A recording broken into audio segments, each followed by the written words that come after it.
যে বিগত 15 বছরে বাংলাদেশ থেকে $234 বিলিয়ন পাচার হয়ে গেছে। যেই টাকা বিগত 15 বছরে আওয়ামী স্বৈর শাসকরা এদেশ থেকে পাচার করে লোপাট করে দিয়েছিল, সেই টাকা দিয়ে এরকম 100টি পদ্মা ব্রিজ তৈরি করা যেত।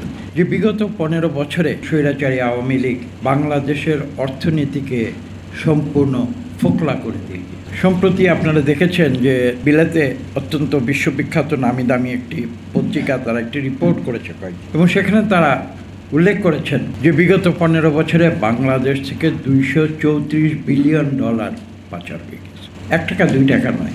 এখন $234 বিলিয়ন যদি আমি বলি, ঠিক আছে, বিলাতের পত্রিকায় লেখা হয়েছে এবং সেখানে এটাও বলা হয়েছে তার বেশ বড় একটা অঙ্ক কিন্তু বিলেতে পাচার হয়েছে। এবং আপনারা শুনলে অবাক হয়ে যাবেন, বিলেতের যে করেসপন্ডেন্ট, ইনি সাংবাদিক, তিনি কিন্তু এই পাচারের ব্যাপারে শুধু বাংলাদেশকে দোষী করেননি, বিলাতকেও দোষী করেছে। যেহেতু এর একটি সিংহভাগ বিলেতে পাচার হয়েছে এই কালো টাকা, এবং কিভাবে বিলেতে পাচার হয়েছে, কেন বিলেতে পাচার, সেই কারণে বিলেতকেও দোষী করেছে। কিন্তু আমি অন্য একটি কথা বলছি, সেটা হচ্ছে এই যে $234 বিলিয়ন আমরা বিলাতের পত্রিকায় পড়েছি, ফাইন্যান্সিয়াল টাইমসে পড়েছি, বাংলাদেশের অনেক পত্রিকায় সেটাকে অনুবাদ করে আবার নতুন করে লেখা হয়েছে, একটি ভিডিও ক্লিপ, একটি ভিডিও ডকুমেন্টারি তৈরি করা হয়েছে। এখন আসলে এভাবে বলি, $234 বিলিয়ন আসলে বাংলাদেশের মানুষ যারা গ্রামে গঞ্জে আছে তাকে গিয়ে যদি আমি বলি যে বিগত 15 বছরে আওয়ামী লীগ $234 বিলিয়ন লুটপাট করে দেশ থেকে পাচার করে নিয়ে গেছে, সে কী বুঝবে? এই অঙ্কটা, আমি যেহেতু অঙ্কের ছাত্র, এই অঙ্কটা যদি দেশের একজন সাধারণ নাগরিককে গিয়ে বলি গ্রামে গঞ্জে, সে কি কিছু বুঝবে? এটা কত কত টাকা, কত টাকা, এত টাকা, এত টাকা, এত টাকা, কত টাকা।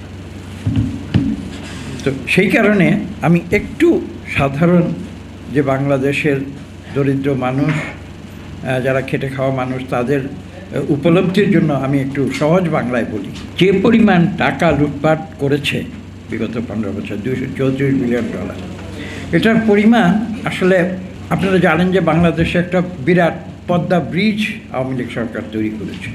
তার জন্য বেশ কিছু টাকা ব্যয় হয়েছিল, কিছু ব্রিজের কাজে লেগেছিল, একটা সিংহভাগ দুর্নীতির মাধ্যমে চুরি হয়েছে। তো আমরা জানি যে 30-35 হাজার কোটি টাকার মতো খরচ হয়েছিল। তো আমি সাধারণ মানুষের উপলব্ধির জন্য এভাবে বলছি যে যেই টাকা বিগত 15 বছরে আওয়ামী স্বৈর শাসকরা এদেশ থেকে পাচার করে লোপাট করে দিয়েছিল, সেই টাকা দিয়ে এরকম 100টি পদ্মা ব্রিজ তৈরি করা যেত। 100টি, একটি করেছে তারা, 100টি। আরেকটু বোঝার জন্য বলি, এটা তো গ্রামের লোকের জন্য, আর শহরের লোকের জন্য একটু বোঝার জন্য একটু সহজ করে বলি যে $234 বিলিয়ন বাংলাদেশ থেকে পাচার করে দিয়েছিল আওয়ামী লীগ, সেই টাকা বাংলাদেশের যে বাৎসরিক বাজেট, 5 বছরের বাজেটের, 5 বছরের বাজেট তারা এই বিগত 15 বছরের লোপাট। কার টাকা লোপাট করেছে?